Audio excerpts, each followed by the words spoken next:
Review meeting करी जिसमें PWD, MCD, Delhi metro, NHAI, revenue department, industries department, power department, सारे important विभाग मौजूद थे और हमने ग्रैप 1 की इम्प्लीमेंटेशन को रिव्यू किया। ग्रैप 1 की इम्प्लीमेंटेशन में एक बहुत महत्वपूर्ण हिस्सा है कंस्ट्रक्शन साइट्स पे डस्ट मिटिगेशन। इस डस्ट मिटिगेशन के लिए 33 टीम्स डीपीसीसी की बनाई गई हैं, 33 टीम्स रेवेन्यू डिपार्टमेंट की बनाई गई हैं और 33 टीम्स इंडस्ट्रीज डिपार्टमेंट की बनाई गई हैं। तो ये 99 teams day to day basis पे जो कंस्ट्रक्शन साइट्स हैं, चाहे वो सरकारी कंस्ट्रक्शन हो चाहे वो प्राइवेट कंस्ट्रक्शन हो, उनमें डस्ट कंट्रोल मेजर्स अपनाए जा रहे हैं या नहीं अपनाए जा रहे हैं, इनकी इंस्पेक्शंस करेंगे। इन इंस्पेक्शंस की डेली रिपोर्टिंग हमारे ग्रीन वॉर रूम में आएगी और एनवायरनमेंट मिनिस्टर के ऑफिस में और मेरे ऑफिस में दी जाएगी। एमसीडी को डायरेक्शंस दी गई हैं स्पेसिफिकली कंस्ट्रक्शन और डेमोलिशन वेस्ट, जो सीएनडी वेस्ट होता है उसके रिमूवल की। सीएनडी वेस्ट भी PM 2.5 PM 10 लेवल्स को बढ़ाता है जिसकी वजह से डस्ट बढ़ता है। एमसीडी द्वारा सीएनडी वेस्ट को हटाने के लिए 79 टीम्स हैं जो दिन में काम करेंगी, उसके अलावा 75 टीम्स हैं जो रात को काम करेंगी कंस्ट्रक्शन एंड डेमोलिशन वेस्ट को हटाने के लिए। एमसीडी का दूसरा इंपॉर्टेंट मैंडेट है ओपन बायोमास वेस्ट बर्निंग को रोकने का। उसको रोकने के लिए 116 टीम्स को दिन में डिप्लॉय किया जाएगा, 116 टीम्स को रात को डिप्लॉय किया जाएगा कि किसी भी प्रकार की open biomass burning, waste burning ना की जाए। चौथा एक इंपॉर्टेंट कंपोनेंट है रोड डस्ट कंट्रोल। सड़कों में जैसे आपको पता है रोड डस्ट का एक मेजर कारण सड़कों का टूटा हुआ होना है। तो वॉर फुटिंग पे पीडब्ल्यूडी की 1400 किलोमीटर की रिपेयर चल रही है। जो सड़कें एनसीआरटीसी, डीएमआरसी के पास हैं उनकी भी रिपेयर की टाइमलाइंस 30 अक्टूबर तक तय की गई है। एमसीडी के साथ भी लास्ट वीक एक रिव्यू मीटिंग हुई थी कि एमसीडी जहाँ एमसीडी की सड़कें टूटी हुई हैं वहाँ पे पॉटहोल्स को रिपेयर करेगा। पर सड़कों के रिपेयर के अलावा जो सड़कों पे डस्ट है उसको कंट्रोल करने के लिए स्मोक गन्स इस सीज़न में लगाई जाती हैं। तो आज की मीटिंग में जो डायरेक्शंस दी गई हैं उसमें पीडब्ल्यूडी 200 स्मोक गन्स को डिप्लॉय करेगा। ये 200 स्मोक गन्स डिप्लॉय होंगी पीडब्ल्यूडी की रोड्स पर और जो मेजर पोल्यूशन हॉटस्पॉट्स हैं वहाँ पर। DMRC 80 anti smoke guns deploy करेगा। इसमें से कुछ स्टैटिक होंगी, कुछ मोबाइल होंगी। ये डीएमआरसी के कंस्ट्रक्शन साइट्स हैं वहाँ पे यूज़ होंगी। MCD 30 anti smoke guns deploy करेगा और एनसीआरटीसी जो आरआरटीएस का कंस्ट्रक्शन कर रहे हैं वो 14 स्मोक गन्स को डिप्लॉय करेंगे। इसके अलावा ट्रैफिक पुलिस के साथ ट्रैफिक मैनेजमेंट पर उनको डायरेक्शंस दी गई हैं कि जो ट्रैफिक जैम प्रोन लोकेशंस हैं उनका आइडेंटिफिकेशन किया जाएगा। नंबर 2, एक्स्ट्रा ट्रैफिक पुलिस को डिप्लॉय किया जाए, स्पेशली इसलिए क्योंकि फेस्टिव सीजन में अक्सर ये देखा जाता है कि ज़्यादा ट्रैफिक रोड्स पे होता है और काफ़ी ट्रैफिक जैम पिछले 3-4 दिन से भी होना शुरू हो गया है।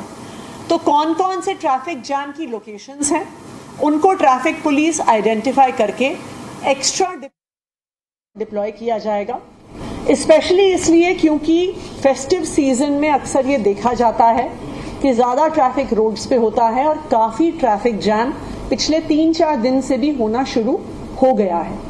तो कौन कौन से ट्रैफिक जैम की लोकेशंस हैं उनको ट्रैफिक पुलिस आइडेंटिफाई करके extra deployment of traffic police personnel करेगी।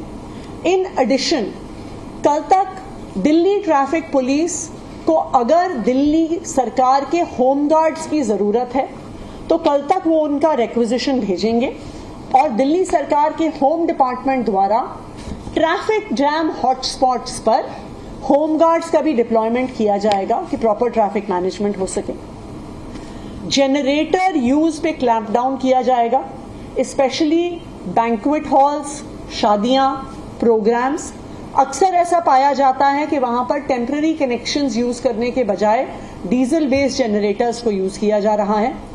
डीजल बेस्ड जनरेटर्स को शिफ्ट करने के लिए एज इट इज हमारी मुहिम पिछले 1 साल से चल रही है, लेकिन राइजिंग पोल्यूशन के इस समय में कहीं पर भी डीजल बेस्ड जनरेटर्स यूज ना हो, उसके लिए पावर डिपार्टमेंट भी अपनी टीम्स लगाएगा।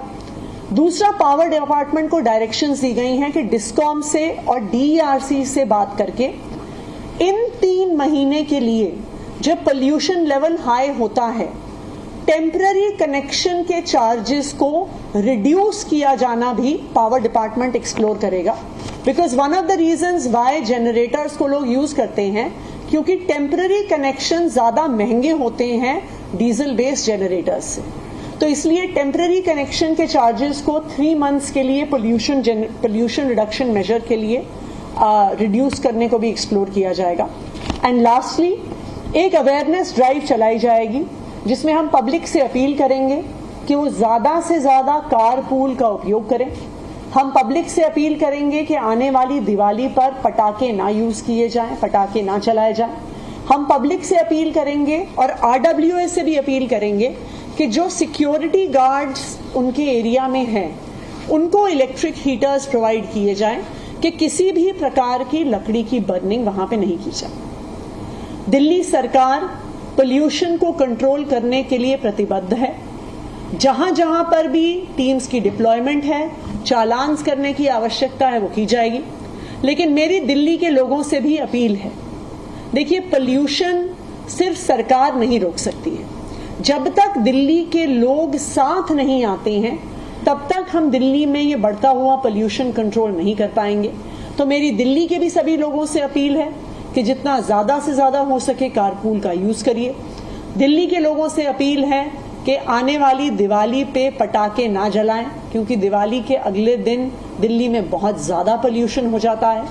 और ये इंश्योर करें कि कहीं पर भी अपना सीएनडी वेस्ट ना डालें, कहीं पर भी कूड़ा ना जलाएं, और कहीं पर भी ऐसी पोल्यूटिंग एक्टिविटी देखें तो हमारी जो ग्रीन दिल्ली ऐप है उस पर रिपोर्ट करें कि हम उस पर तुरंत क्लैंप डाउन कर सकें। अब मैं रिक्वेस्ट करूंगी कि गोपाल जी को कि वो भी अपनी बात रखें। दिल्ली सरकार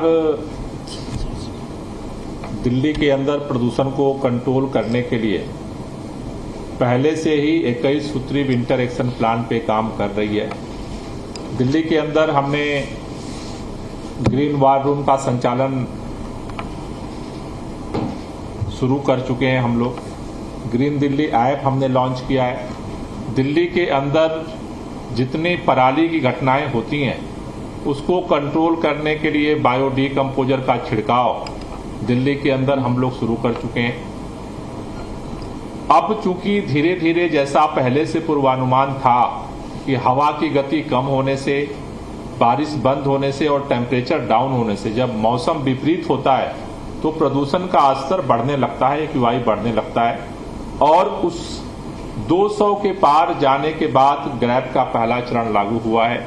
उसको कैसे इम्प्लीमेंट किया जाए इफेक्टिवली, उसके लिए आज मुख्यमंत्री जी के अध्यक्षता में सभी महत्वपूर्ण विभागों के उच्च अधिकारियों के साथ बैठक हुई है और खासतौर से इम्प्लीमेंटेशन को फोकस करने के लिए डायरेक्शन सभी विभागों को दिया गया है।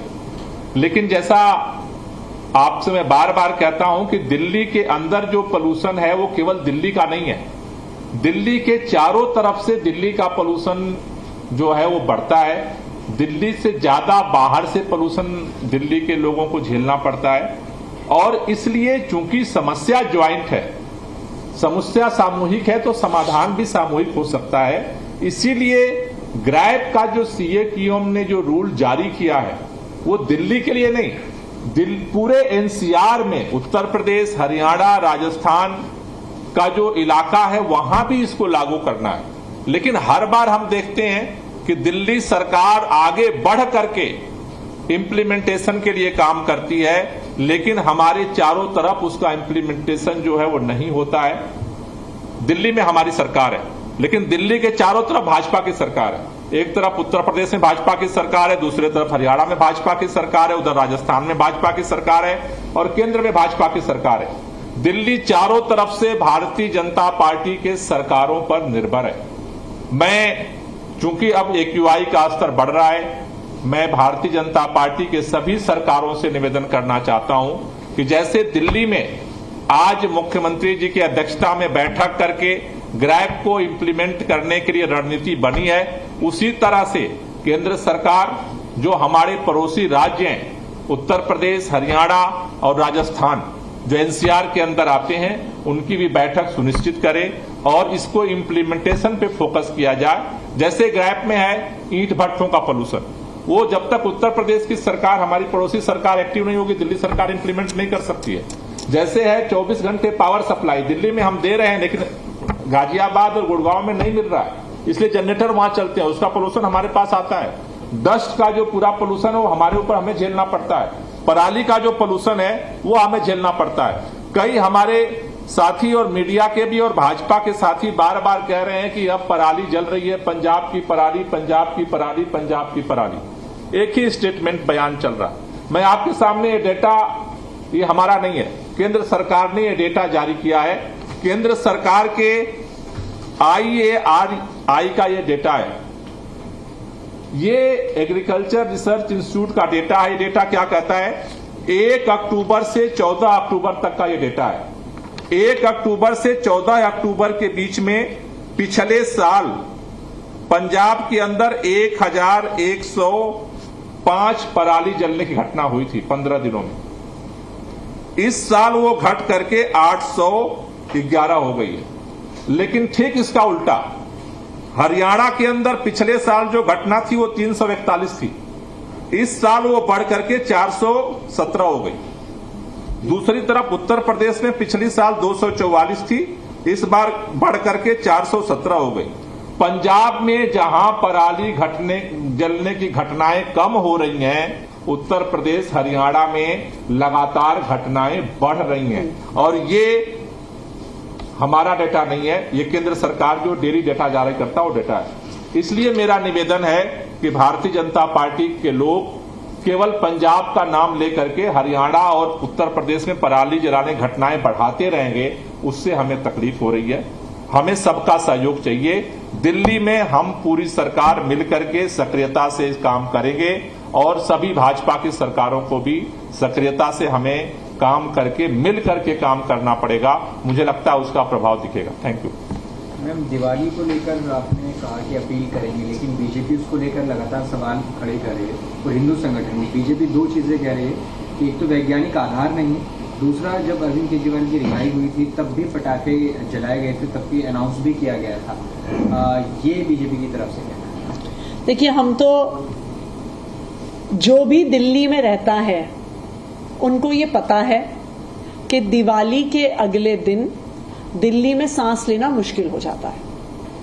तो इसलिए अगर कोई इस बात को डिनाय करता है, उनके बारे में तो टिप्पणी नहीं करनी चाहिए। देखिए, हम सब दिल्ली में रहते हैं, हमारे परिवार दिल्ली में रहते हैं, हमारे बुजुर्ग माता पिता दिल्ली में रहते हैं, हमारे छोटे छोटे बच्चे दिल्ली में रहते हैं। ऐसा नहीं है कि दिल्ली में सिर्फ आम आदमी पार्टी के लोग रहते हैं, बीजेपी वाले नहीं रहते, बीजेपी वाले रहते हैं, आम आदमी पार्टी वाले नहीं रहते। जब पोल्यूशन का लेवल बढ़ता है तो बुजुर्गों को खासकर सांस लेने में बहुत दिक्कत होती है।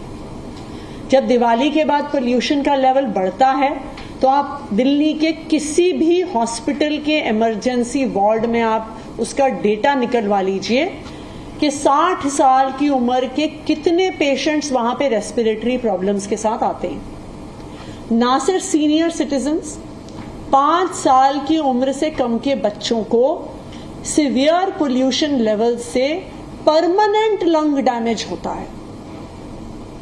वो भारतीय जनता पार्टी वाले बच्चे हैं या आम आदमी पार्टी वालों के बच्चे हैं, अगर पोल्यूशन लेवल सिवियर के ऊपर जाएगा, उन बच्चों के लंग्स में सिवियर डैमेज होगा। इसलिए मैं तो सिर्फ अपील कर सकती हूं, हम इस मुद्दे पे राजनीति नहीं करना चाहते। मैं तो सबसे अपील करूंगी, चाहे वो किसी भी पार्टी के हों, कि चाहे वो बच्चे हों, चाहे वो बुजुर्ग हों, चाहे वो किसी पार्टी के हों, सबके स्वास्थ्य के साथ हमें खिलवाड़ नहीं करना चाहिए। मेरी सबसे ये अपील है कि चाहे पटाखे हो, चाहे वेस्ट बर्निंग हो, चाहे CND वेस्ट हो, हम जितनी ज्यादा जिम्मेदारी से दिल्ली के नागरिक होने के नाते काम करेंगे, उतना बेहतर और लिवेबल एनवायरनमेंट हम सबको मिलेगा। मैम, अभी केजरीवाल जी ने इस्तीफा दिया था, कहा था कि इसमें एक चीज जोड़ना चाहते हैं। भारतीय जनता पार्टी जो कह रही है कि इसका वैज्ञानिक आधार क्या है, आज के दैनिक जागरण में दिल्ली प्रौद्योगिकी विश्वविद्यालय DTU के रिपोर्ट जो है छपी है। ये रिपोर्ट है। ये रिपोर्ट क्या कहती है? ये रिपोर्ट कहती है इन्होंने 2021 में 30 अक्टूबर से 10 नवंबर तक इसका रिसर्च किया। उसके बाद अगले साल 19 से 29 अक्टूबर तक दिल्ली में जब पटाखों पे बैन लग गया तब रिसर्च किया। ये रिपोर्ट कहती है कि दीपावली में पटाखे बंद जब नहीं थे, उस समय दिल्ली के अंदर लगभग 9.73 मिलियन जो है वो कण होते थे, जो सूक्ष्म जिसकी सांस ले सकते हैं। पटाखे बंद होने के बाद 1.6 मिलियन जो सूक्ष्म कण हैं उसमें कमी जो है वो आई है 1.6। ये रिपोर्ट मैं चाहता हूं कि आप लोग भी देख लेना, ये भेज दीजिएगा चंदन जी। और भारतीय जनता पार्टी के लोग से जागरण की आज ही खबर छपी है, जागरण अखबार आप पढ़ते होंगे बीजेपी के लोग, तो इस बार इसको जरूर देख लें। इसका टेक्निकल और साइंटिफिक रिसर्च क्या है। Thank you. चलो अनाउंस हो रहा है महाराष्ट्र